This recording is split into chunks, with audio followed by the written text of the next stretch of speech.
만성 간염이 있는 분들한테 권해드릴 생활 수칙은요.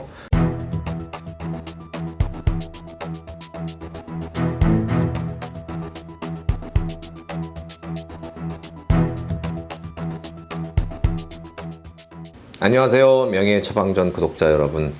저는 세브란스 병원 김도영입니다. 요즘 날씨가 많이 짓궂죠? 더워서 반팔을 입다가도 또 해가 떨어지면 쌀쌀해져서 보일러를 틀어야 될 정도로. 그래서 동반 질환이 있는 고령 환자분들은 이런 날씨에 특히 주의하셔야 되겠습니다. 지난 에피소드에 의해서 간염에 대해서 더 자세히 알아볼 텐데요. 여러 가지 간 질환 중에서 간염이 가장 중요하다. 그래서 더 상세하게 알아보도록 하겠습니다.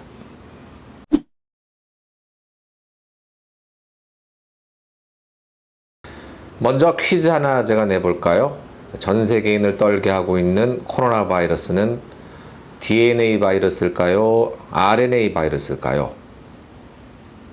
네, 정답은 단일 가닥으로 되어 있는 RNA 바이러스입니다. 네, 간염 바이러스도 전부 DNA 아니면 RNA 바이러스인데요.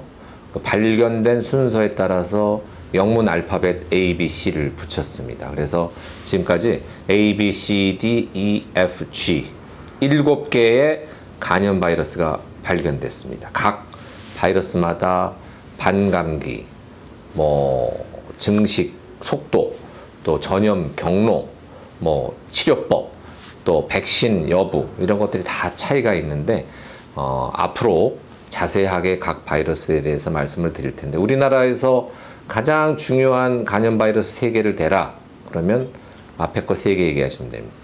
간염 바이러스 A, B, C가 우리나라에서는 제일 중요하다.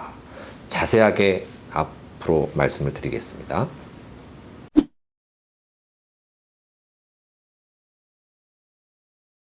코로나 바이러스도 그렇고요. 독감을 일으키는 인플루엔자, 또 뇌염을 일으키는 뇌염 바이러스도 스스로 생존을 못합니다. 참 아이러니하게도 이 바이러스라는 구조를 보시면 굉장히 간단하게 되어 있습니다. 아까 말씀드렸죠. 유전 물질, RNA나 DNA만 가지고 있고 그 바깥을 단백질이 이렇게 둘러싸는 아주 간단한 형태로 되어 있는데 이게 스스로 생존을 못해요. 즉 자기 혼자 떨어져서는 복제, 그러니까 새끼를 낳지 못합니다. 숙주라는 것이 반드시 필요한데 그래서 간염 바이러스도 간세포에 들어가는 이유가 자기 새끼를 낳으려고 복제를 하려고 간세포에 기어 들어가는 겁니다. 그래서 간세포에 있는 복제를 위한 세포 안에 소기구를 이용해서 바이러스가 증식, 복제를 하고 새끼를 낳는 겁니다. 굉장히 단순한 구조를 갖고 있는데도 이 생존을 위한 복제 능력이 굉장하다. 참 영리하다고 말하지 않을 수 없습니다. 이렇게 하등해 보이는 바이러스가 우리 몸에 침입하면요. 이 바이러스는 직접 우리 몸을 공격하지 않아요. 단지 살아남기 위해서 복제만 하면 되는 겁니다. 우리 몸의 염증 반응이 이 바이러스와 우리 면역세포, 염증세포와 전투를 벌이기 때문에 간 손상이 일어나는 거거든요. 그래서 단시간 내에 효과적으로 면역세포가 바이러스를 제압하면 간에서 싹 사라지게 되는 겁니다. 원래 간으로 돌아오는 거죠. 하지만 그런 정상적인 염증 반응이 과도하게 일어난다든지 또는 적군인 바이러스의 아군이 져서 바이러스가 계속 증식한다든지 하면은 싸움이 오래 가잖아요.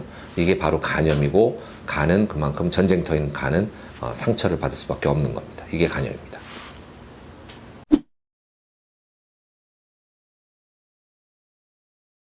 네, 급성하고 만성을 구분하는 기준은 시간 6개월이다. 지난번에도 말씀드린 적이 있는데요. 급성 간염 중에 대표적으로 예를 들어볼까요? 급성 A형 간염은요. 환자분들이 대충 이런 경로로 찾아오시게 되는데 감기 몸살에 걸린 줄 알고 오세요. 내과에 가서 몸살약을 드십니다. 근데 몸살 증상은 사라졌는데 황달이 찾아오고 그래서 간이 나빠졌나 하고 와서 병원에 와서 검사를 하면 A형 간염에 걸린 걸 그때 이제 진단을 하게 되는 거죠. 그래서 A형 간염은 대부분 다 6개월 안에 해소가 되기 때문에 간도 다시 깨끗해지지만 일부 환자분들, 특히 중년의 남성분들, 술을 자주 드시는 중년 남성이 A형 간염에 걸리면 아주 심각하게 올 수도 있습니다. 깨끗하게 낫지 않고요. 간이 너무 상해서 간이식이 필요하다든지 간이식을 못 받으면 사망하는 분들도 드물지만 발생할 정도로 A형 간염을 무시하면 안 돼요. 만성 간염은 B형 간염이나 C형 간염처럼 6개월 지나도 없어지지 않고 간 내에 계속 남아있게 되는 걸 말하는데요. 이렇게 염증이 오래되다 보면 뭐가 온다고요? 섬유화가 오는데 섬유화의 주범은 콜라겐이 간에 끼는 것이다. 그 콜라겐이 간에 끼는 침착이라고 하죠.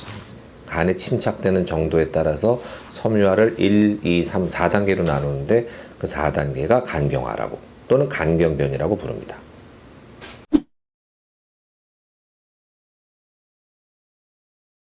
원인에 따라서 처방약이 다른데요.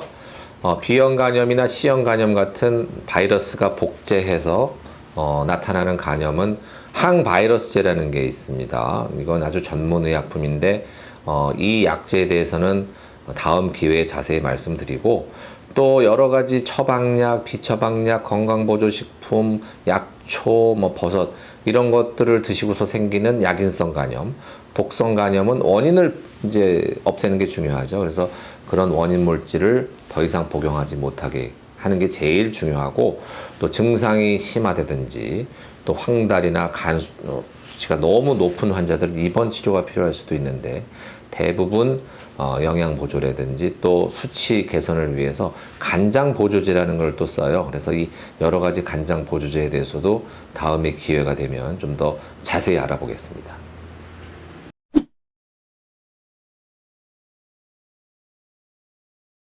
만성 B형 간염이나 C형 간염 환자들이 꼭 지켜야 되는 거는 금주인데요. 알코올이 뭡니까? 바로 대사되면서 간독성이 나타나는 게 알코올이잖아요. 가뜩이나 바이러스 간염으로 간세포가 괴로운데 여기다가 술까지 마셔서 간독성을 더하면 그 부담이 배가 되겠죠.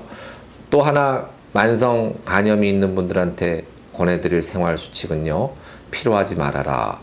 과로하지 말아라. 늘 제가 말씀드리는 건데 신체적 또는 정신적 스트레스 때문에 간세포 피로감이 더 커지고 간의 부담을 더 줄 수가 있습니다. 그래서 꼭 적정량의 업무, 꼭 일을 하더라도 쉬어가면서 일을 하시라, 이렇게 말씀드리고 있습니다. 또 환자분들이 가장 흔히 물어보시는 것이 간에 좋은 게 뭐가 있느냐, 어떤 건강식품을 먹는 게 좋으냐, 이렇게 많이 물어보시는데 성분을 잘 모르는 약초라든지 역시 성분을 잘 모르는 건강보조식품을 드시고 간 기능이 약화돼서 오시는 분들 간혹 있거든요. 그래서 만성 간염 환자분들 약물 복용에도 상당히 주의하시라.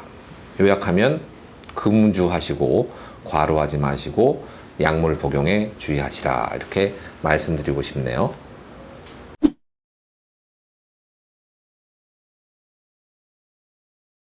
급성 간염은 6개월 안에 모든 증상 또 질환이 해결되는 것이니까 급성 간염에서 회복되면 다시 원래 건강으로 돌아올 수 있죠. 그래서 급성 간염은 완쾌가 가능하다. 만성 B형 간염이나 C형 간염은 어떻습니까? C형 간염은요, 한 2015년이니까 6년 전부터 바이러스를 완전히 없애는 약이 나왔어요. 그래서 우리 몸에서 바이러스를 싹 없애는 완치약이 이미 나와 있기 때문에 만성 C형 간염도 완치할 수 있다. B형 간염이 문제인데 B형 간염 치료제가 우리나라에 들어온 게 90년대 중반이거든요. 그러니까 꽤 오래됐는데 아직까지 많은 환자분들이 복용하시는 약이 완치약은 아닙니다. 단지 그 B형 간염 바이러스 증식, 복제를 막는 약, 그러니까 안정화시키는 거죠. 바이러스가 증식을 못하게 해야만 우리 몸이 바이러스를 공격을 하지 않기 때문에 염증이 없는 겁니다. 그래서 복제만 억제시키는 약이어서 완치시키는 약은 아직 아닌데 약이 개발돼서 임상시험 중이니까 한 10년 그 정도는 기다리셔야 될 것 같습니다.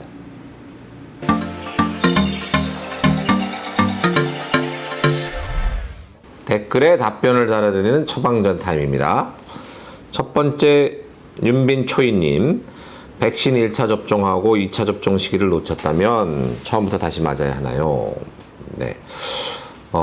정상적으로는 오늘 백신을 예방접종을 맞았다고 하면 6개월 후에 2차 접종하면 되는데 간혹 그 깜빡 잊고서 2차 접종 못 하시는 분들 있잖아요.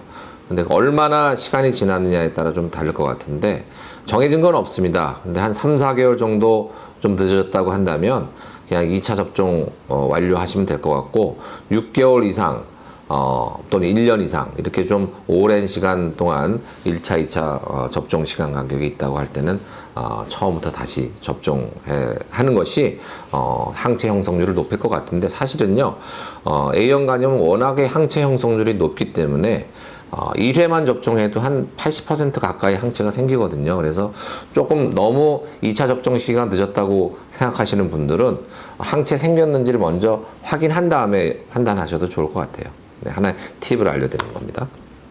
두 번째 질문.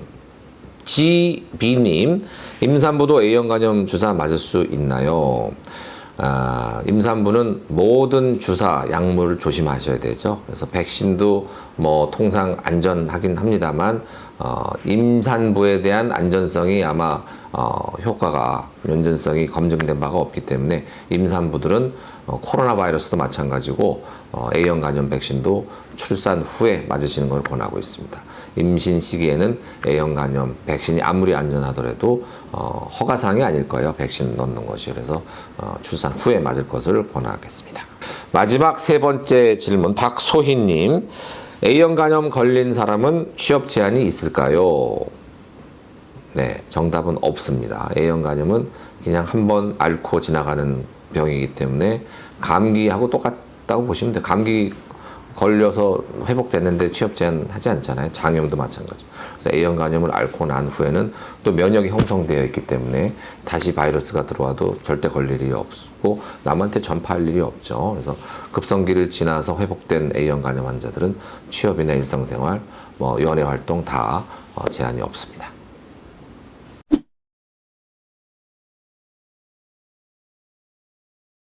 오늘은 간염에 대해서 심도 있게 다뤄봤는데요. 다음 에피소드에서는 급성 간염으로 분류되는 A형 간염에 대해서 자세히 알아보도록 하겠습니다. 언제든 어떤 내용이든 궁금한 것이 있으면 댓글 달아주세요. 저희가 최대한 시간을 할애해서 따로 댓글에 답변해 드리는 시간 갖도록 하겠습니다. 그럼 오늘도 간편한 생활 보내시고 모두 안녕히 계세요.